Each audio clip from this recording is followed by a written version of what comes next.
Ito po ang buhay namin dito sa Pilipinas. Oh. Ay, ikaw ay galing abroad at tumulong ka ng tumulong at nagtiwala ka. Ito po ang nangyari. Ngayon, hindi kami kilala at walang natulong. Yan po ang life of Nadaylin Channel in the Philippines. Yan. Lakad-lakad po kasi malang pamasahe ngayon. Oh. Hindi naman po kami pwede sumakay sa sasakyan. Wala naman po kami sasakyan. Yan.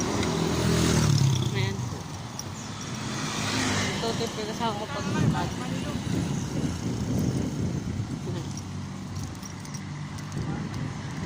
Ayan po. Ayan. Nawala na lahat ng mga kamag-anak. Mayroong mga ilan-ilan din naman. Kaya lang di makakarnig ka ng sumbat bago tumulong. Ayan. Kaya lesson learned po sa mga nag-abroad.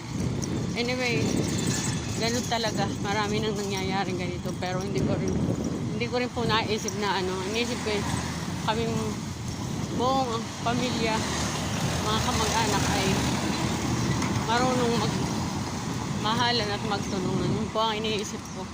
Pero ngayon ko po na-realize na wala pong ganun pala. Hindi pala totoo yun. Pag wala ka na, wala na rin sila. Pero kung mayroon ka at wala sila, nariyan ka para tumulong. Pag ikaw ang nawalan at ikaw tulong ng tulong, wala na. Ayan. Namamatay kami ng ano.